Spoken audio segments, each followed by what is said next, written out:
Pak. Waalaikumsalam warahmatullahi wabarakatuh. Gimana Bu? Ngapunten lho Pak, kalau ganggu waktu panjenengan. Iya, nggak apa-apa. Gimana?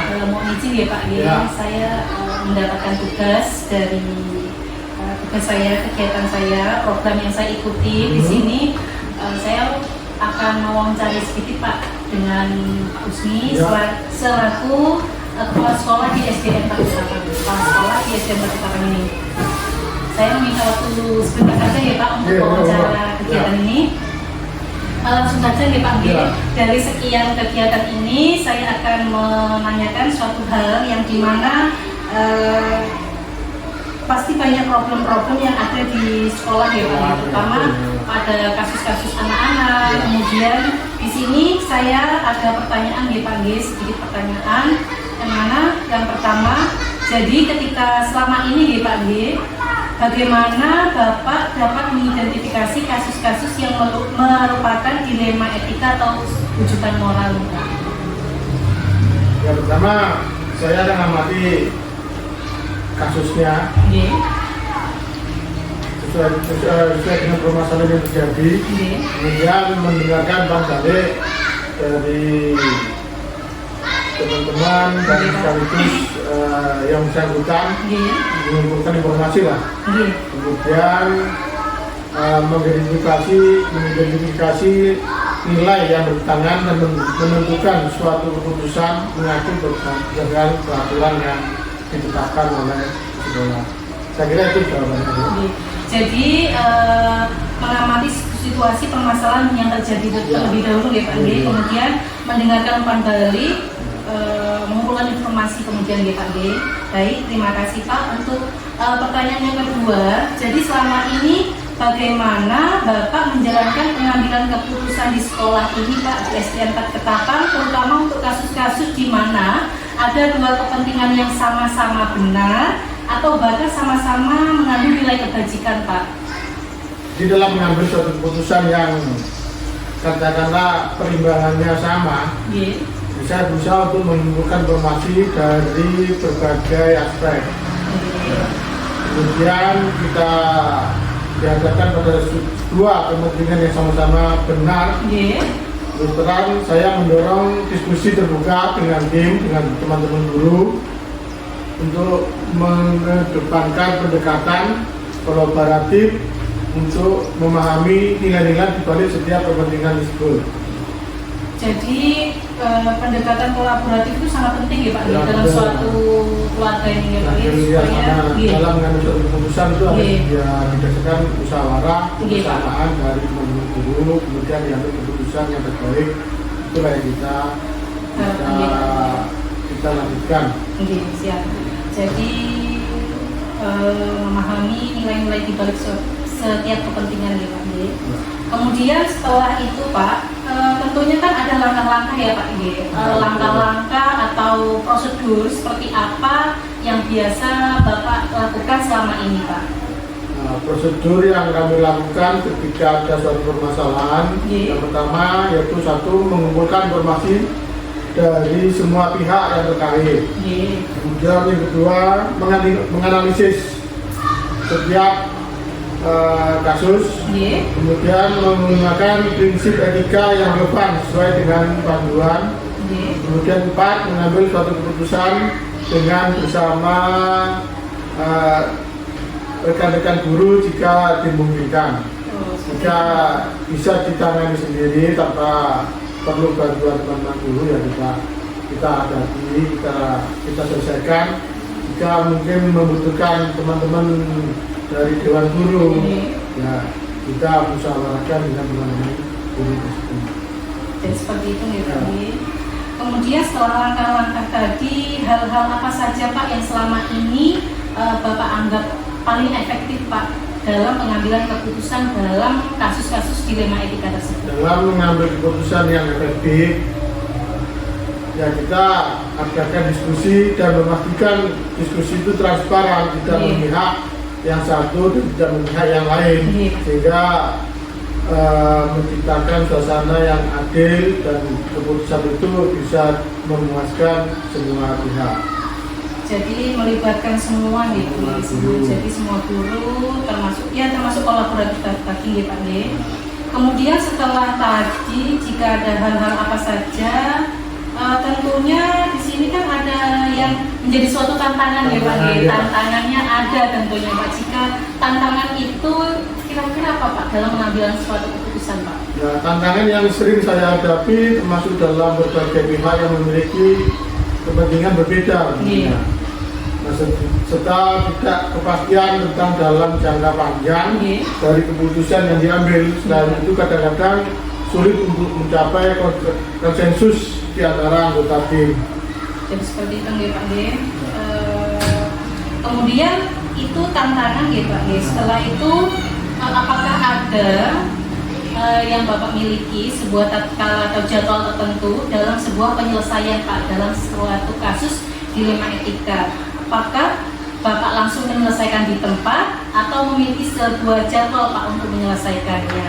Jika terjadi suatu kasus itu sebaiknya langsung diselesaikan, ya bisa ditunda-tunda, karena kalau ditunda otomatis akan menambah suatu pekerjaan dan itu kasus itu nanti akan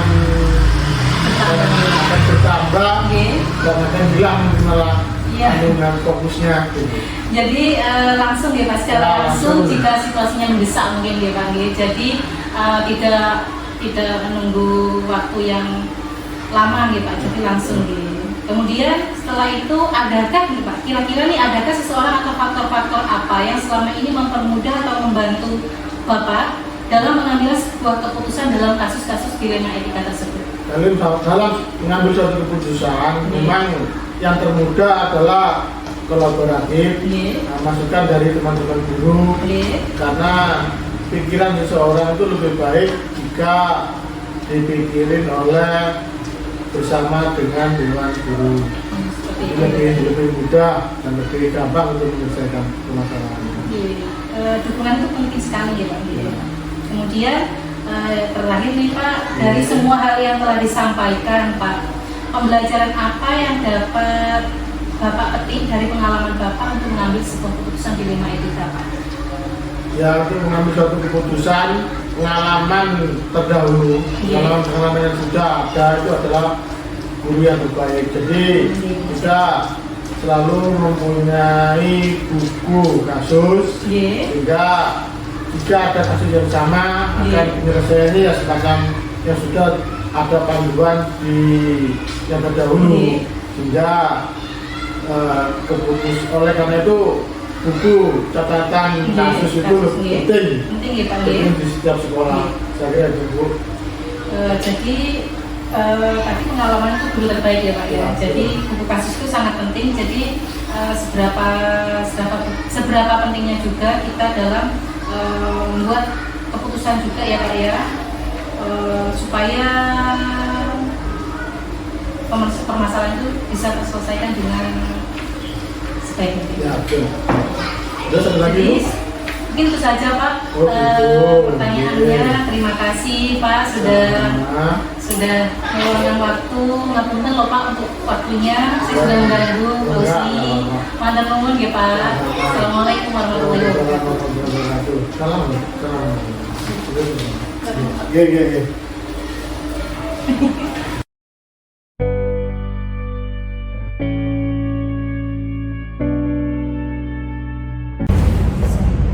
Assalamualaikum Bu.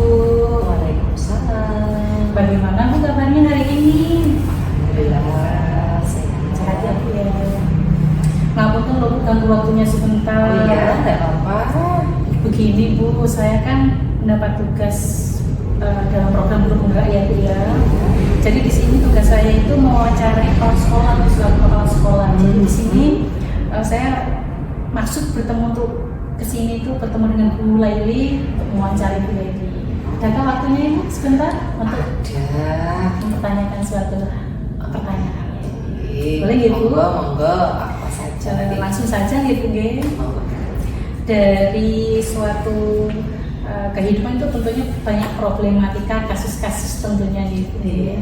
Jadi selama ini nih Bu, bagaimana Ibu dapat mengidentifikasi kasus-kasus yang merupakan dilema etika atau bujukan moral? Menjadi pemimpin itu kita melakukan berbagai masalah ya, yang sulit diputuskan. Tapi kita juga harus mengambil keputusan itu dengan cepat dan tepat. Meskipun begitu, tetapi kita juga harus memutuskan tanpa mengidentifikasi masalah dan juga harus mendengar berbagai masukan-masukan yang ada. Jadi tidak langsung mengas gitu ya. Jadi harus mengidentifikasi masalah terlebih dahulu. Jangan hanya mendengar dari satu masukan saja. Jadi dari berapa masukan gitu. Jadi cepat dan tepat ya. Iya. Kemudian Ibu, selama ini bagaimana Ibu Laili menjalankan pengambilan keputusan di sekolah Bu Laili, terutama untuk kasus-kasus di mana ada dua kepentingan yang sama-sama benar atau sama-sama mengandung nilai kebajikan? Sebagai kepala sekolah, kita harus melihat situasi dari berbagai sisi. Biasanya saya meminta masukan dari teman-teman guru atau wakil kepala sekolah. Setelah mendengar berbagai masukan, baru mengambil keputusan. Ya tentunya keputusan itu yang terbaik di antara yang baik ya. Meskipun tidak mungkin kita dapat memuaskan semua pihak. Apabila dihadapkan dengan dua kepentingan yang sama, juga harus mengambil keputusan sesuai aturan dan biasanya disepakati dalam rapat tersebut. Jadi seperti itu ya, kolaborasi juga penting sekali ya. Kemudian langkah-langkah atau prosedur seperti apa nih Bu yang biasa Ibu Laili lakukan selama ini? Pertama saya memahami kasus. Nah ya kan harus dipahami dulu kasusnya. Kemudian mengumpulkan teman-teman sesama guru. Juga kita mengadakan rapat. Apabila tidak sesuai dan tidak menemukan keputusan bersama, maka dilakukan voting biar ada keputusan yang betul-betul bisa diterima oleh mereka. Jadi harus penuh tanggung jawab juga ya. Harus penuh tanggung jawab dan disepakati ya. Ya tentunya harus disepakati ya itu. Kemudian Ibu tentunya Ibu kan punya nih apa ya Bu ya, suatu hal yang efektif Bu dalam pengambilan keputusan pada kasus-kasus dilema etika. Tentunya ada hal-hal yang sangat atau Ibu anggap efektif ya Bu ya. Kira-kira hal-hal itu apa Bu yang menurut Ibu yang efektif dalam pengambilan keputusan pada kasus-kasus dilema etika? Harus sama ya Mbak ya. Apa yang saya inginkan dengan guru-guru yang diinginkan itu harus sejalan, satu arah juga. Satu arah dan harus sama. Kasihan kalau nggak sama. Peserta didik juga, teman-teman guru juga sama, harus sama gitu ya. Ini harus sejalan ya. Betul, kalau nggak sejalan bahaya ya. Siap. Jadi seperti itu ya Bu ya. Kemudian Bu, setelah melakukan tadi hal-hal yang efektif ya Bu ya, tentunya kan ada tantangan-tantangan nih Bu, tentunya nih dalam pengambilan suatu keputusan pada kasus-kasus dilema etika. Kira-kira apa Bu tantangannya? Banyak sekali tentunya tantangannya. Iya betul, mayoritas kan keinginan ibu-ibu itu berbeda ya. Iya. Harapan atau keinginan kita itu berbeda. Siap. Ya kembali lagi kita harus musyawarah itu tadi untuk penting sekali ya. Iya. Biar tidak ada miskomunikasi juga ya. Betul, harus ada kesepakatan. Komunikasi ya. Siap. Jadi seperti itu ya Bu ya. Kemudian apakah Bu Laili memiliki sebuah tatkala atau jadwal Ibu tertentu dalam sebuah penyelesaian kasus dilema etika? Kemudian apakah Ibu langsung menyelesaikan di tempat atau memiliki sebuah jadwal untuk menyelesaikannya Bu? Kemudian bentuk atau prosedur seperti apa yang Ibu lakukan? Kalau kita menemukan ada permasalahan di sekolah, kita harus menyelesaikan masalah itu saat itu juga. Jadi jangan sampai dibawa pulang. Jadi permasalahan itu selesai di sekolah ya harus selesaikan di sekolah. Jadi harus tuntas ya. Jadi tidak ada beban nantinya kalau kita pulang. Siap. Jadi harus tuntas. Tergantung juga ya Bu ya dari ringan atau berat. Iya betul. Dari permasalahan yang ringan, sedang atau berat.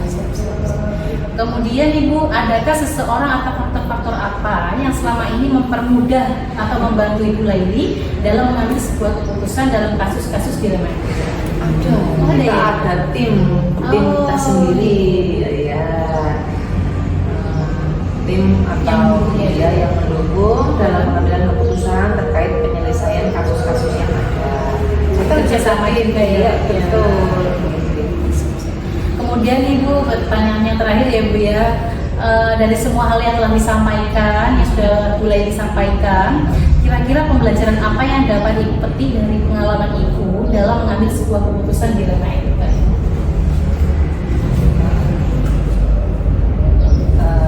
Pengalaman yang berat yang menurut saya yaitu kepala sekolah itu tidak mudah untuk mengambil keputusan. Karena karakter teman-teman itu berbeda-beda, tidak sama. Iya. Jadi itu yang membuat kita menjadi berat pokoknya. Sangat sulit, tapi kita harus semangat untuk menghadapi permasalahan ini karena kita juga di sini mempunyai tanggung jawab yang besar terhadap peserta didik dan juga sekolah. Jadi itulah pengalaman terhebat, terbesar, juga tersulit Ya, Bu. Ya pasti Ibu bisa ya, Bu ya. Iya. Tentunya bukan hal yang mudah ya, Bu, ya. Tapi sejauh ini bisa dan bisa. Harus semangat, harus bisa. Baik, terima kasih Ibu waktunya, Betul. kesempatannya, sudah menyediakan tempat saya untuk Terima kesini. kasih. Harus selalu Dan semangat mencerdaskan anak bangsa. Semoga lancar untuk semuanya Ibu ya. Terima kasih Ibu, ngapunten waktunya sudah mengganggu Ibu. Matur. Assalamualaikum. Waalaikumsalam warahmatullahi wabarakatuh. Saya pulang Ibu. Terima kasih.